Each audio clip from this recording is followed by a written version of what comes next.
नमस्कार, मैं हूं इंद्र मोहन। आप देख रहे हैं बिहार तक। इंस्टेंट लोन ऐप को लेकर बिहार तक लगातार आपको सतर्क कर रहा है, सजग कर रहा है। हमने कई ऐसे लोगों से मिलवाया आपको जिन्होंने थोड़े से पैसे लिए थे, लेकिन इन लोन ऐप के चक्कर में आकर उनको काफ़ी ज़्यादा भुगतान करना पड़ा।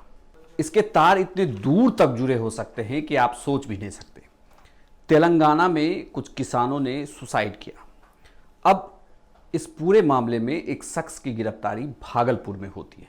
बिहार के भागलपुर में जिस शख्स को पुलिस ने गिरफ्तार किया है, कहा जा रहा है कि इंस्टेंट लोन ऐप के जरिए इसने कुछ किसानों को पैसे लोन के तौर पर दिए और उसके बाद बहुत ज़्यादा पैसे की वसूली कर रहा था, लगातार हैरेसमेंट कर रहा था, जिसकी वजह से कुछ किसानों ने सुसाइड किया। यह शख्स दिल्ली में रहता था, थोड़े दिन पहले ही भागलपुर पहुंचा था। उसके बाद तेलंगाना से पुलिस की टीम भागलपुर आती है और उसने इस शख्स को इसके घर से गिरफ्तार किया है और अब इसे तेलंगाना ले जाने की तैयारी चल रही है। एक तरीके से लगातार जब हम इंस्टेंट लोन ऐप को लेकर आपको सजग कर रहे हैं तो हम बार बार ये कह रहे हैं कि इसमें अगला स्टेप ये है कि कोई अगर आपको लगातार परेशान कर रहा है और आपके कॉन्टैक्ट्स का वो गलत इस्तेमाल कर रहा है तो आप उसके खिलाफ पुलिस के पास जाएं।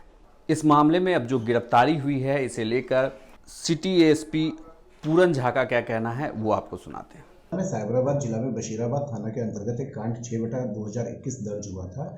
इस कांड में एक अभियुक्त जो एक कंपनी का डायरेक्टर बन के गूगल प्ले स्टोर पे एक ऐप बना करके लोगों को लोन दिया करता था। इस लोन के माध्यम से वो सपोज 50,000 की राशि देता था तो अंतिम में खाते में 50,000 से कम यानी कि 28,000 30,000 रुपये आते थे और फिर वो इन लोगों को रंगदारी मांगने के नाम पे या ज़बरदस्ती वसूली के नाम पे तंग करता था। इसी को लेकर के कई लोगों ने आत्महत्या की थी और law and order problem create हो रही थी।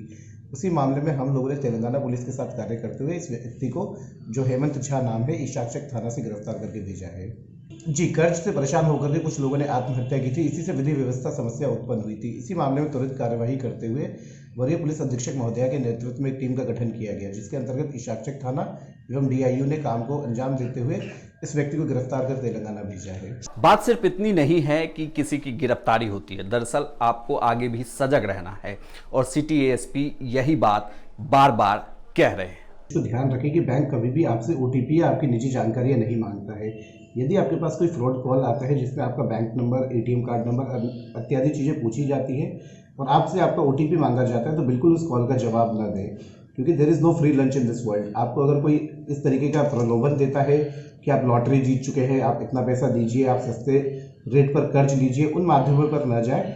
जो भी सरकारी चैनल है लोन लेने के लिए, अकाउंट खुलवाने के लिए, उन्हीं का प्रयोग करें। बिहार तक ने जब इन इंस्टेंट लोन ऐप के फर्जीवाड़े को लेकर लगातार आपको दिखाया, लगातार ऐसे लोगों से मिलवाया, उसके बाद गूगल प्ले स्टोर ने भी इन ऐप पे लगभग 500 के करीब ऐसे ऐप हैं जिनको बैन कर दिया और लगातार वो रिव्यू कर रही है ऐसे ऐप को लेकर जिन्हें बैन कर रही है। लेकिन खबर अब ये भी आ रही है कि यही ऐप अब दूसरे नामों से वापस गूगल प्ले स्टोर पर अवेलेबल है।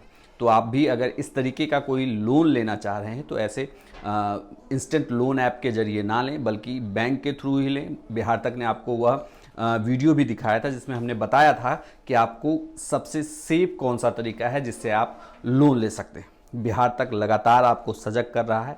सतर्क रहिए, सजग रहिए और ऐसे इंस्टेंट लोन ऐप जो फर्जी हैं उनके चक्कर में कभी भी ना फंसें।